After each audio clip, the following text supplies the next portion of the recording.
Hey everybody, hope you're doing well. Steven here. I wanted to show you a couple of tools that I've recently rediscovered. I used to be a classroom music teacher. I used to teach middle school band, and part of that was teaching kids how to read music. And so I want to show you a couple of tools that can help you learn how to read music if you'd like to do that. Now, before I get started, I want to say that I recognize that the thought behind music reading in traditional music is controversial. There are people that argue that you should learn how to read ABC notation, and that's just fine, or music notation, and that's great, or both, or none at all, and you should just learn, by ear. Traditional music is an oral tradition, and I totally respect that, and I think that is the primary way that you should learn the music that we know and love. That's what leads to some of the beautiful variations and tunes and the stories behind them that we get to experience and that we love so well.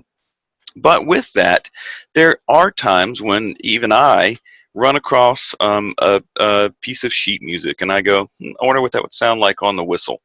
Or I order a music book from a person who's writing new neo-traditional music. That would be, music that fits into the genre of traditional music, but it's new music. And I want to support those people and I want to play their music because there's some great music that's being written. But if it's a new book and I've never heard the recordings before and nobody's made a recording of it, how am I supposed to figure out how it sounds if I don't know how to read music? I'd be stuck. And so I'm not here to argue that you should or shouldn't learn how to read music. I just think it's part of the arsenal that you should have as a well-rounded musician. And so my oldest son is learning how to read, learning how to play whistle, and part of that, he's also learning how to read music. And so with that, we have together rediscovered these tools that I used to use. And so the first one I want to show you is this website, musictheory.net. If you really want to geek out on music theory, you can do that here, and there's the mobile version of this available. But there's some online content that's free, and specifically, I want to show you this exercise, which is really cool. Is a note identification exercise. So I'm going to click on that, and with this, what happens is you've got your music staff here. You've got your 5 lines of the music staff and 4 spaces. You've got space below and above the music staff. And what this does is each time you recognize the note and you press the name of the note here down in the available keys, it'll show a new note. And it's basically a drill to see if you can read music and to help reinforce reading the notes on the staff, the names of the notes on the staff, the musical alphabet A through G. Okay. Now let's talk about whistle for a second. We know that with whistle, typically we read from D just below the staff. So that's all 6 fingers down on a D whistle. And a lot of people only play up to high A or B, maybe above the staff. Some people play up into the 3rd octave. And so what I'm going to do is I'm going to go over here and just make sure that I've got this staff set up for reading would be for whistle. And so let's go over here to this gear on the right-hand side. You're going to click that. And we're going to set our range here. So it's this treble range. We're going to set our range, and we're going to make sure you can click and drag the notes. Make sure that the lowest note is this low D. That's one. It's just below that bottom line if you don't read music just yet. And then the top note we're going to set. Actually, I'm going to go ahead and set it as that high D above. Okay, just to stretch you a little bit. And that's the note that sits on top of the 2nd line above the staff. Okay, so it just should look just like that. If you want to take a minute to make sure that yours does. Then I'm going to click the back button. And I'm going to make sure that we have lines and spaces on. That means it's going to give me notes that are both on the lines and in the spaces to make sure that I'm recognizing those well. Most traditional music on whistle, you'll see if you look at what's called the key signature. I'm not going to get into that too much. That's just over in the left-hand side of the staff. You can see right here. This tells me that all F's are sharp and all C's are sharp. So I know that anytime I play a C in this key signature, I'm going to play it open. Okay, no fingers instead of maybe a C natural, which is with the 2 fingers down on the top hand and your pointer up. You can also set it so that it's the key signature of G. So that's 1 sharp. Okay, and you can also set it so that it's just a key signature with no sharps or no flats in it. Okay, but most of the time we're going to be looking at music with 2 sharps in the key signature. So we're going to go with that. Now, if you don't, letters is right under note names. You want to leave that like it is. If you don't read music already, you can turn on helpers, okay? And what that does, I'll show you here, is it turns on note names here along the staff. So you've got your lines, E, G, B, D, F, going up, okay? And if you want to try to remember that, the sentence that goes along with that is every good boy does fine. And then the names of the notes, excuse me, the names of the notes in the spaces spell face, F-A-C-E. And then you go above and below, and you've got some note names there as well. So just one, just below this E line here is a D. Just above the F line is a G. This line right here going through this note is called a ledger line. So it's an imaginary continuation of this five line staff. And so this line going through here shows you that this note sits on what would be the next line. If there was a line there, that line goes right through it, and so that's A. So you got F, G on top of the in the space between, and then A. Okay. Then above that you got B, C on a line going through it, and then D again. Okay. So you can turn the note name helpers on if you want to. I'm going to turn them off for me. Right.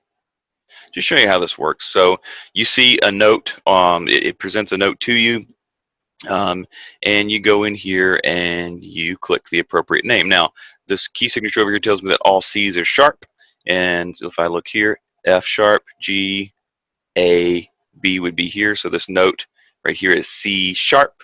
Okay, so I'm going to click C sharp. Plays it, it turns green, and I know that that's the correct pitch. Now, if you want to narrow it down a little bit, you could. So let's just say you're starting to learn how to read music and you don't want to necessarily stretch yourself just that much yet.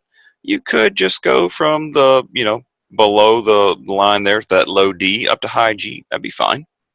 Just to get started, no problem, okay? So we got a sharp here going through this note, and that's a F, A, C, so that's a C sharp. So I'm going to click C sharp. D. There's no sharp there, so it's just a regular old D. This is a B. This is an E. G. D. F sharp, because we got a sharp there. So F sharp. G. Okay. So remember the spaces spell face. F A C E. You got it. Good. Click E. Okay. So that's one tool that you can use to learn how to read the names of the notes on the staff. Now, what you'd have to do once you start to learn to recognize the names of the notes on the staff is get out a whistle fingering chart and make sure that you're connecting this knowledge of the names of the notes to the actual fingerings that go with them. This is the first step in learning how to read music and taking some notes on a page and figuring out what they mean, how they sound. And so that's the first step there. So if you just started learning how to play, or you want to learn how to read music, that's a great starting point. Is just this musictheory.net and this note trainer exercise. Okay. The other thing that you have to know how to do in order to play sheet music is you have to read rhythms. Not everything's going to be a whole note like this. Okay. And so there's another site that I like to use, and it's called Rhythm Trainer. And let me see if I can find it, rhythmtrainer.com. Okay, and so you got a couple of different modes with Rhythm Trainer. You can do this on an iPhone or an iPad as well. It's web-based, okay? There's two different modes here, and so mode A is that you hear the rhythm, and then you click the buttons below to plug in the rhythm that you have heard. Option B here is that you look at a rhythm on a page and you choose the correct audio choice. So you listen to different options and you go, okay, that's what I just read. You can use both of them, and I'll show you both modes. Then you've got your fast tempo mode or slow, okay? And then it'll highlight the beat for you or not if you want to be visual. And then you can choose the rhythms to use, So obviously it's a good idea to use more than just quarter notes, okay? So maybe we'll start off with quarter notes and eighth notes. And I believe this operates in standard, just 4/4 time. Yep. And so you've got just quarter notes and eighth notes. So a quarter note is one beat, okay? So one tap of the foot. And eighth notes would be half of a beat each. So, you've got two eighth notes to fit into one beat. Okay, so this is the same value as this. Think of this like $1 and this like two 50-cent pieces. Okay, so the way this works is you press play. It's going to play audio, and then we're going to test and see if we can plug in the right notes in the right order to get the right rhythm. Okay, let's try it out.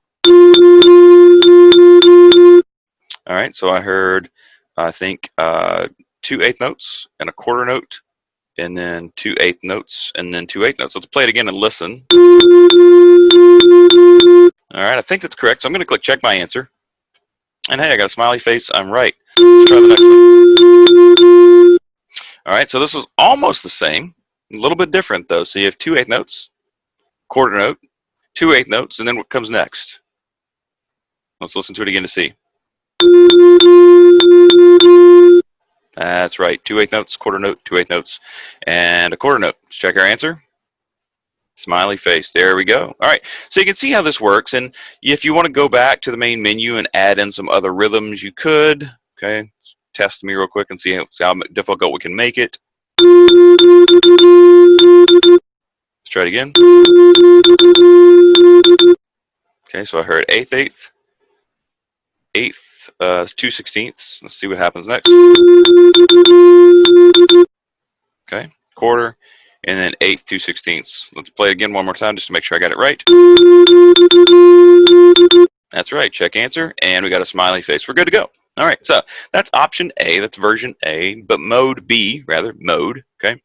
Mode B, let's make it easy on ourselves again, is where you actually go in here and you see this, and then you play the audio choices and you select which one represents what you see on the screen. So I know that we've got a quarter, eighth, eighth, quarter, quarter, so it's going to be,